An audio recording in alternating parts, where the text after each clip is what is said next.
Welcome to my YouTube channel. In this video we are talking about mysterious structure no one knows who built them. We have solved many of the mysteries of the ancient past. However, sometimes the evidence to explain the existence of an ancient structure simply doesn't. Remote locations away from civilization are similarly perplexing. This is Sia Rock, a mountain rising above a dense forest in central Sri Lanka. Or why people constructed certain buildings in the first place.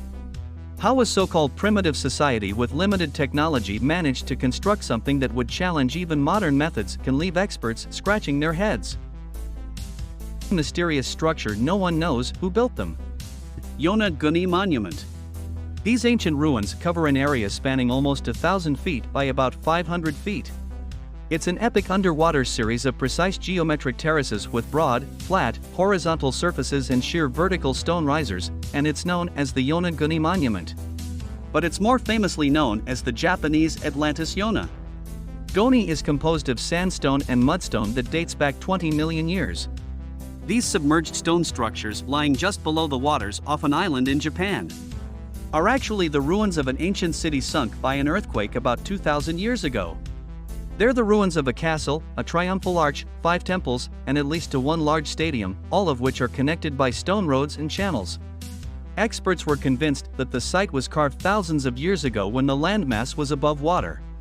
If the monument was carved by human hands, it was during the last ice age about 10,000 years ago, when Yonaguni was part of a land bridge that connected Japan to Taiwan. Kakti Pagoda. The Republic of the Union of Myanmar, formerly known as Burma, is a country in Southeast Asia, and apparently gravity doesn't even work here. The Kitkia Pagoda, aka the Golden Rock of Myanmar, stands 24 feet tall and as you can see, the boulder rests on the edge of a cliff with more than half of its surface leaning out over open air. The balancing rock seems to defy gravity as it perpetually appears to be on the verge of rolling down the hill, resting at the mountaintop. It's one of the most sacred religious sites in the world. It's said that this place has been a Buddhist place of worship for 2,600 years. The boulder, which gleams golden and on which the small pagoda has been built, is about 25 feet in height and has a circumference of 50 feet. The pagoda above the rock is about 24 feet in height. The boulder sits on a natural rock platform that appears to have been naturally formed to act as the base to build the pagoda. The area of contact is extremely small. Plus there's a sheer vertical drop in the rock face into the valley. Cogno stone hidden within a scrap of woodland. On the edge of a Scottish housing estate is one of Europe's most important artworks buried for years. This slab of rock etched with Stone Age carvings is perhaps one of the UK's most famous prehistoric sites. In nearly 50 years since it was buried, the 5,000-year-old Cogno stone was Researchers use cutting-edge 3D imaging technology to allow them to study it in more detail. The stone is covered in grooved spirals and indentations known as cup rings. They consist of a round indentation surrounded by a series of concentric circles that look like ripples on water.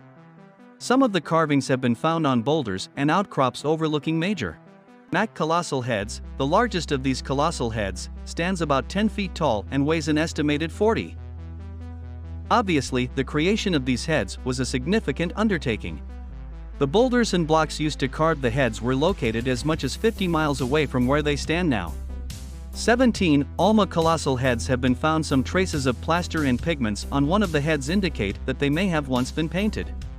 The Mac civilization, which thrived along Mexico's Gulf Coast from about 1200 to 400 BC, was the first major Mesoamerican culture.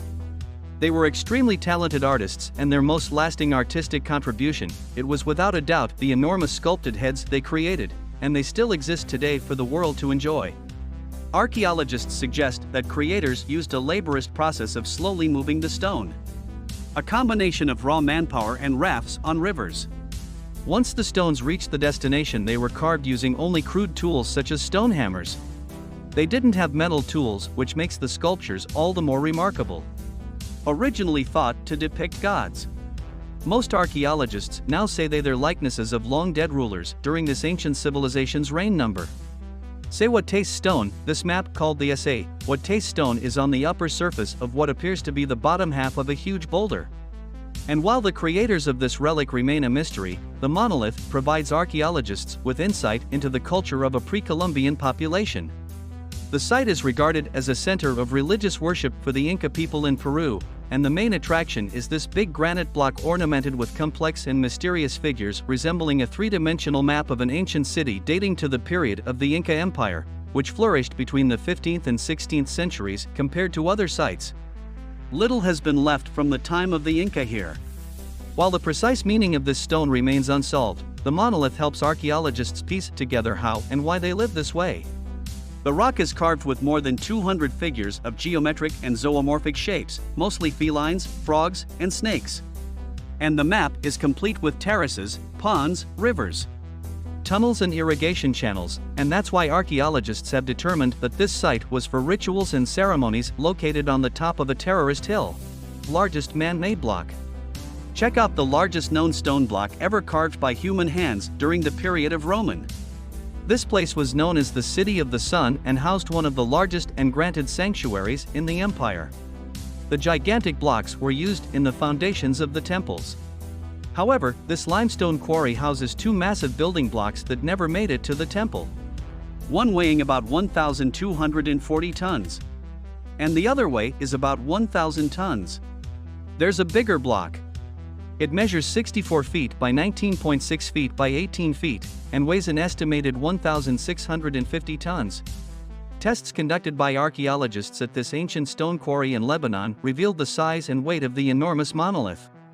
The newly uncovered stone block was likely cut to be used in the temple, but was probably abandoned. How they were cut so finely and moved into place has defied explanation, particularly considering the blocks are now known to have weighed over 1,000 tons. This stone and others never made it out of the quarry, probably because they were just too massive to transport. Even though the block was likely a major disappointment to its creators, they unwittingly set world records. Shi Huang Tomb Quinn. Shi Huang was the founder of the Qing dynasty and the first emperor of a unified China. Rather than maintain the title of king, he ruled as the first emperor from 221 to 210 BCE. His self-invented title emperor would continue to be borne by Chinese rulers for the next 2 millennia. So he was kind of a big deal. This newly discovered terracotta army is part of a much larger metropolis, constructed as a smaller version of the emperor's imperial palace after his death, and covers a large area around the emperor's royal tomb. Incredibly, they were discovered in 1974 by local farmers, but why would a Sarada army even exist? The figures were apparently created to serve the deceased Chinese emperor in the afterlife. They sat untouched underground for more than 2,200 years. The details of the warriors are so intricate and individualized that experts believe that they were based on real soldiers who served in the emperor's army.